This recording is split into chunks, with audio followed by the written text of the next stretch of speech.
Blog Talk Radio.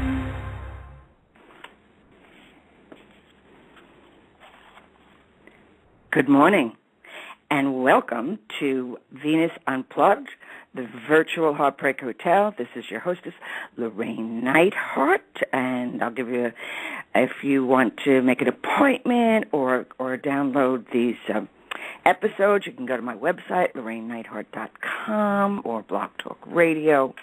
I always forget to give the information up front.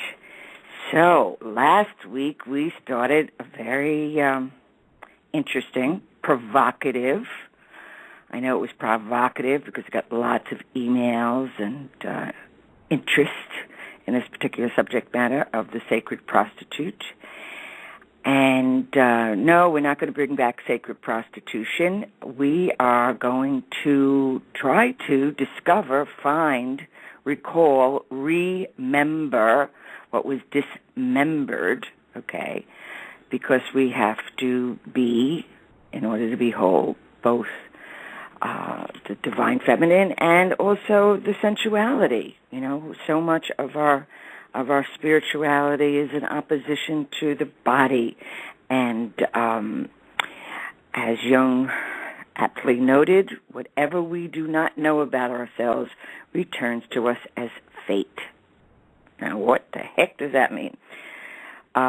We keep on running into ourselves in the form of our enemy, in the form of, you know, when someone, we're talking in general parameters, not if somebody murders somebody. Of course, it's a little hard to forgive, but eventually people can. It's, you know, our friends, somebody all of a sudden is so angry, or you're so angry at them. It's like, okay, so you can do the blame game for a little while, but then try to grasp what is it that you're seeing, that you're so allergic to, that you're really freaking out about, that there's no room for it to live, just as a possibility. That's what our shadow is. And the shadow comes up, once again, it's a part of it's our blind spot. We don't know this lives in us. And that is also for the golden side of the shadow, talents. We will project talents onto other people or performers, and we won't bring them for ourselves. Very often what we fear or what we admire greatly, we have within us. So this, the sacred prostitutes and ancient times, Babylonian, Egyptian, these women were trained, and they were part of the sensual nature of the Divine Mother. She was not separate. She was the Holy One and the Holy Ho. What would that look like in modern day times? Okay, in modern day, in our everyday, is being able to know that you can be deeply connected and related to the divine, which people usually see as up or beyond, okay, and deeply connected to the earth, because the earth itself is holy. And that there are many, many movements where that kind of consciousness is trying to come to us. It's like, wait, we stand on sacred ground, and we do. If you just woke up in the morning and you got out of bed and you stood and you really felt it, really, really, I am standing on sacred ground, your day would be very different.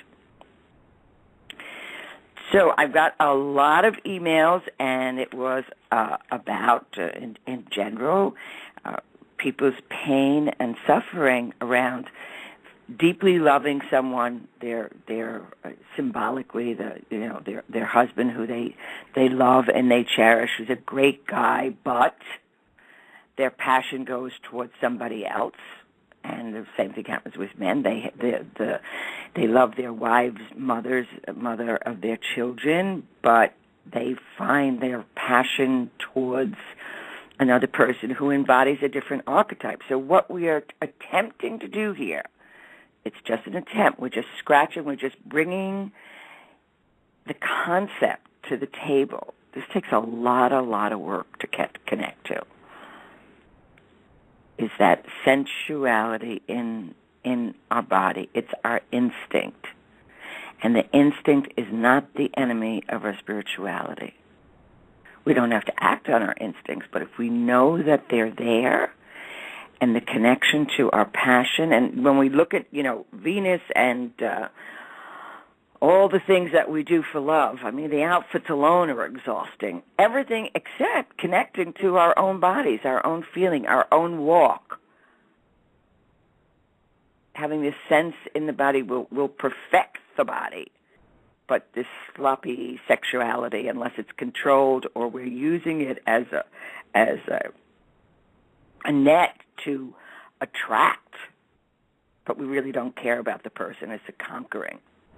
There's archetypes. One it's called the puer or the puella. Now, the puer in the male is the eternal boy. He's charming and he's usually creative in some form, okay? But he never wants to grow. He doesn't want to become a man. He doesn't want wisdom. He just wants to go off and do his thing. The one that says, after you've gotten involved or you slept with him, well, now I need space. It was like, well, you should have gotten the space before. And women go crazy. It's like, wait, we had union. We had intimacy. We were intimate. But he wants space. Or the puella, that's the female puer, okay? She doesn't give a shit about the man's soul. She just wants to conquer him. We all have one within. Some people use it more than others.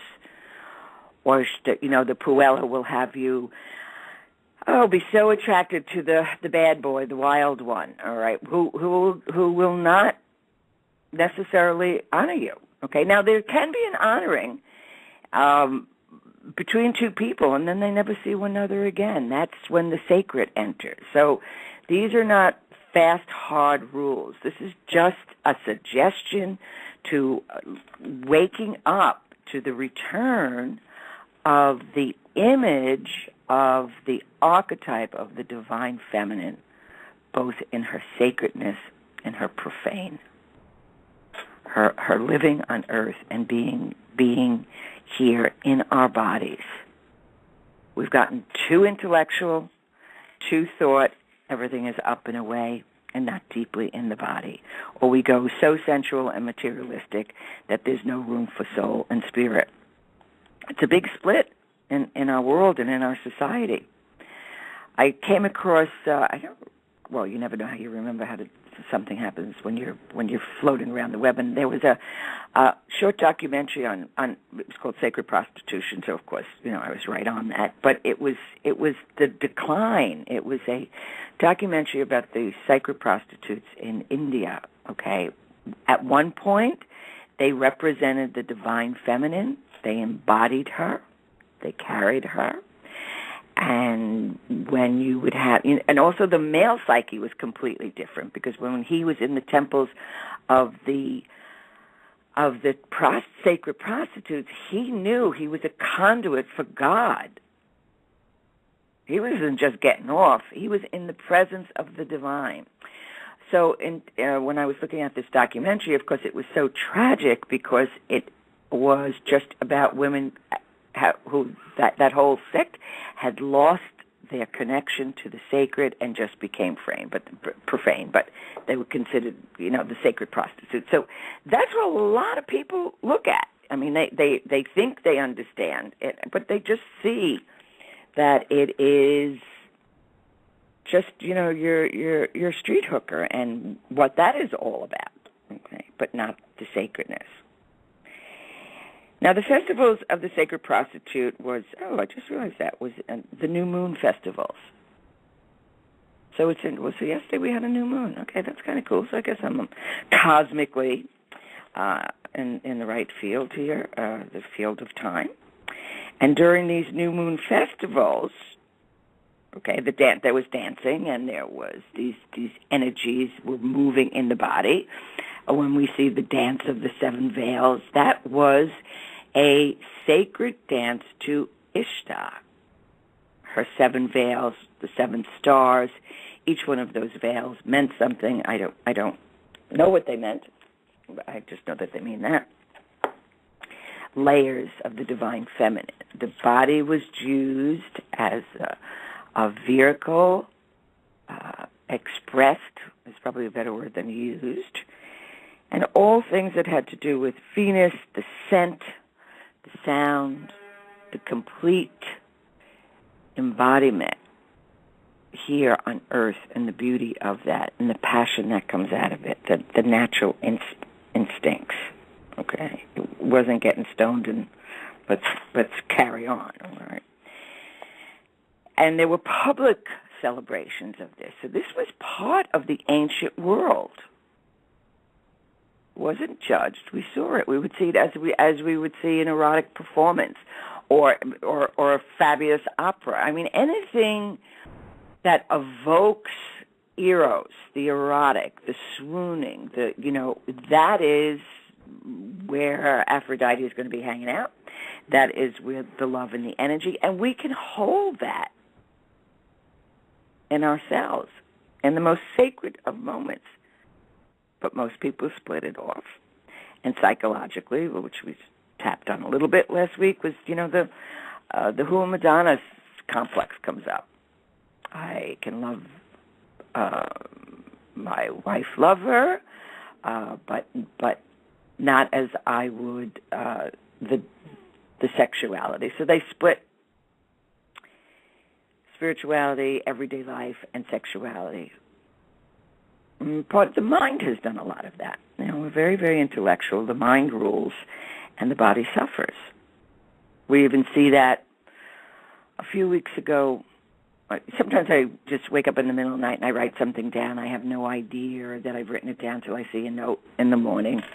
I have dreams. Obviously, I have personal dreams, and then I have transpersonal dreams, which are kind of for the world. And then sometimes I just wake up and there's a note from myself. And this note said, stress is from living in bad faith with time. I thought, stress is living in bad faith with time. And so I had to work on that naturally. And there's a great truth in that.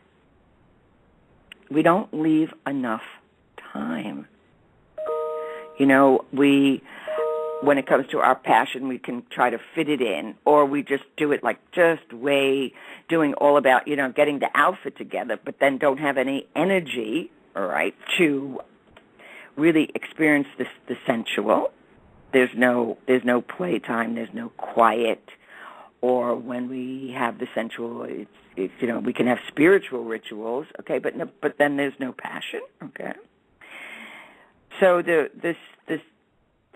this sense of them. We see now people do trance dancing and stuff, which is a wonderful way of movement in the body. The body has a poetry. The body has a longing. It does not sin. That's a man-made construct, this sinning. The Egyptians didn't even have a concept for sin. Their hieroglyphic was a little bird, and it meant foolishness. It's when the little bird didn't plant some seeds and just ate everything up. It was foolish. We do foolish things. But in the ancient mind, there was no sin. It just meant, it's an archery term, meaning missing the mark. You shot the mark, you missed it. You reflect, you see the results of it, okay, what happens, and then you use it as a metaphor for transformation in your life. So this, in the union states of the masculine and feminine, spiritual and physical, the personal was transcended and the divine entered. And in the embodiment of the mystical, or the goddess in the mystical union of the sacred marriage, the sacred prostitute, aroused the male and the receptacle for his passion. Which is so beautiful to imagine being both. And her human emotions and her creativity and the body energies were reunited with the super personal. So you brought in the divine. You felt that, what that would look like. Now, if we don't even know that's possible, so all I'm suggesting, because this is too limited of a sphere to work with this, certainly on a personal level, but when people come to me and I see what is going on, that there's deep love between the couple, but there's this split. They can't get to another. So they go outside even. I mean, look at the epidemic of porn. It's like ridiculous. Who knew, right? But right there, there is the need for the erotic in the body, but it needs to be brought into the realm of the sacred. That's what's going on. So people are going to find the cheap, fast way to have that fulfilled, but it's disconnected from their wholeness. That needs to live that hura energy, that divine, but it gets cheapened. You know, if you're starving, you'll eat a McDonald's. You know, you're not going to like stop and wait to get organic, which you're not even sure if it's organic because they don't have labeling. But we look at that, so we know how many wives have come to me in tears that they find out their beloved, whether it's a lover or a husband, is addicted to porn. He doesn't even know how that happened. It was just innocent. And then an archetypal energy, the negative side of the archetype, takes over. The archetype is going to live, hook or crook. It's more powerful. It's a pattern within the unconscious, and it must live. And if we don't have a consciousness about this, meaning being aware that both live inside of us, in this case, we're working with the Hura and the Holy One, we go into addictions because everything needs to live. We can't judge it. Okay. Now these are general insights. This isn't, there's always specifics. There's always, when we're having an issue, we need to look at that. We need to see what is it saying in your unconscious or in your psyche. Okay. Where's the guilt? Why would there be guilt? What would be the offense by having passion? Who, in fact, are you offending? A disembodied spirit? A disembodied divinity? The divinity shouldn't be in your bedroom. All right? It's the reason where all the action is below the waist, right? It's closer to the earth. It's the deep connection to that. And the frustration or the falsehood. How many people just act up being passionate and, meanwhile they've never had an orgasm. They don't really know what it's like to feel those passions, but they play it out in that seductress puella, but it's false advertising because there's really no passion. There's manipulation. Okay, I'm going to catch somebody through some false seduction, but nothing's really happening. So we need to begin to regain or remember, kind of like once again, once upon a time. It's interesting when I was thinking about this. I realized, there's no sex in fairy tales, or any fairy tales that I know of. Maybe the original ones had, but they're pretty well cleaned up. I mean, there's murder and intrigue and people turning to wolves and princesses become paupers. There's all this transfiguration of entities and objects, but there's really no sex. And I thought, I got to think about that one for a little while. So I don't have any answers, just sharing a couple of these little thoughts that go through my mind. It all starts with the question. Never be afraid to ask the question. Write it down. Because those little muses, those little things that float through our mind, they're not crazy. It's a whisper. It's a whisper from your psyche. Look at this, see this, feel this. Don't judge it. It's just going on within you. So these, the energy, how would we be able to start a dialogue? And I went over this a little bit, but there's something called active imagination. And active imagination is when you catch both aspects of the archetype. In this way, it would be the spiritual Holy One, the divine feminine, and the sacred prostitute. So just imagine them, okay, having, meeting in Starbucks or wherever and having a conversation. Neither one is judging the other. They are not enemies. They just have a different point of view of how they worship, how they connect. What would that look like? So what you do is you can have one dialogue in capital letters. Okay, so you're typing out what let's say the sacred one does, okay, in capital letters, and then in lowercase would be the whore, sensual one in lowercase, or vice versa. It doesn't matter.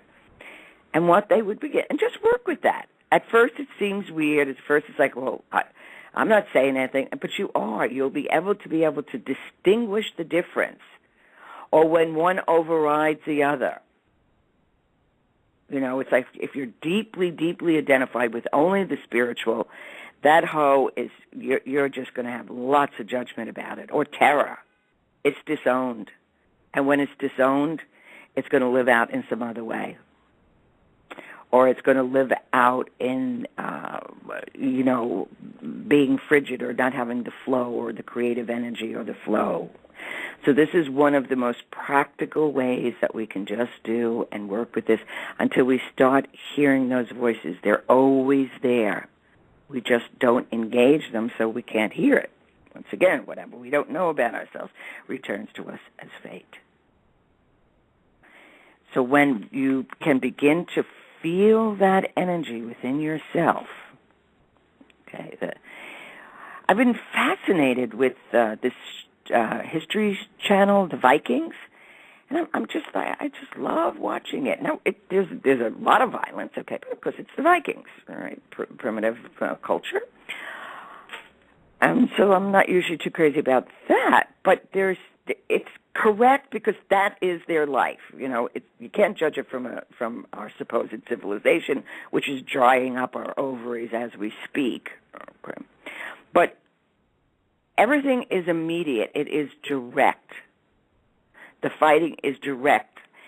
The passion, and then I realized that's one of the things I'm so fascinated about. It's clearly the man and the woman is together. They start just, the hero is out pillaging, okay, he goes west, and at that point they didn't think there was anything in the west, and he discovers England, and he pillages, comes back with all this wealth, and he goes home, and his wife is there, and she's also a shield maiden, so she fights right along with him. She has that connection, okay? And he says, I miss your smell, I miss your connection. And they begin to embrace you can just feel that direct energy. They haven't even gotten into the house. And then there was this other thing that I keep on finding fascinating. A man and a woman, they're lovers, okay, and then they'll call a man in. It's like that seems to have been the custom, and it seems as if it's the woman is asking her lover, go get that strange guy over there. Let's bring him in and have a party. But it's not menage a trois. I mean, it is in our world, but it is that connection, that relatedness. And that, the first couple of times I thought, wow, what's going on here? Well, that's kind of trippy. And the man invites the other man in with this delight. So you get the sense that it's provoked by the woman, this is what she wants, and it's his joy to make her happy. Yeah, that wouldn't go over in this. And I'm not suggesting menage a trois if it's, it's some people's thing, it's some people's nothing. But it is the deep connection. There is not a distance between the body, the instincts, and the sacred, the life. And the other thing that they have direct communion or communication with is their gods, Odin. They have some effigies to Odin, but in general, it's a local call. They speak with their gods, and their gods answer.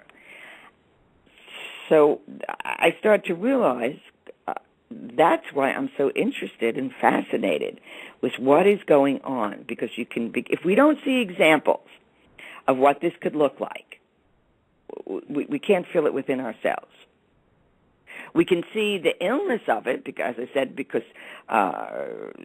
so often couples, their sex life goes out the window. Their erotic nature lives in different parts, and they don't bring it together to one another. And this isn't about blame. This is about, let's just consider where these archetypes are, where these energies are within ourselves, and have a dialogue. Bring them back. It's not about outfits. As much as I love outfits, it's not about outfits. It's about feeling it in the body. Stopping when you see beauty, feeling it, the energy, not just in your head. When you smell something, smell is an incredible, provocative sense. People don't smell. They'll go away from it. Okay, unless it smells like lemons. I don't know why America, everybody wants to smell like lemons. I've never understood that, but sometimes that happens. So this holiness, what would that feel like if you could allow that passion, that erotic nature, and know that that's a message from the divine feminine in you. Don't judge it. See how, if you try to go towards this, all sorts of rules and regulations and mortal sins and venial sins and, all this stuff starts coming up. No.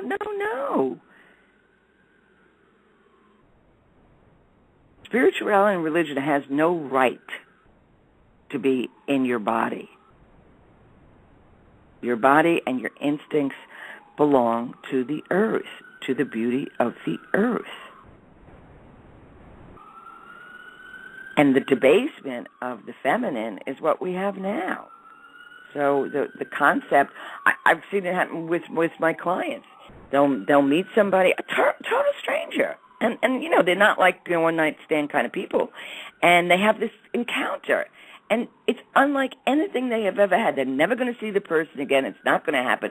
It's one brief moment in Camelot, but they'll never be the same because of this encounter. We want to make that conscious so we can have that with our loved ones. Love should not be separated from sexuality. There's many, many different kinds of love, and I think we burden love too much.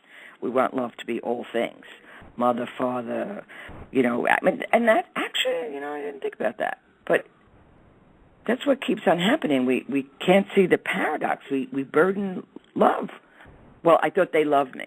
Well, they're not your psychiatrist. They love you in to their level of understanding of love. How could they hurt me? Love is supposed to bring forth what we don't know about ourselves. And how do we know we're limited there unless we get hurt? We trip over it. We have a misunderstanding. And an opportunity to forgive, to remember. Or an opportunity to say, okay, that's the final moment. I got to get out of here. Now, speaking of getting out of here, the Queen has called. I've got 90 seconds, so I need to bounce once again, but I'll be bouncing back next Thursday. So see the erotic in the ordinary. Just feel it. Know it. Don't run from it. It's theirs. It's yours. It's free. Bring it back. Write it. Write a love letter to yourself. An erotic poem. Okay? Just go on my website, LlorraineNeithardt.com, or Facebook me, like me on Venus Unplugged, and I'll be talking to you soon. Bye. You're going to kill the love of my life. Casey! If I don't go back to what I was doing. Our line of work is quite brutal and quite ruthless. How far would you go for love? You steal truck, bring it to me. Then you make your money. Is it dangerous? Of course it's dangerous! Nicholas Hoult, Felicity Jones, with Ben Kingsley and Anthony Hopkins. All this trouble, all this pain, for love. Collide, now playing. Rated PG-13, may be inappropriate for children under 13. Collide, now playing. Rated PG-13, may be inappropriate for children under 13. Collide, now playing.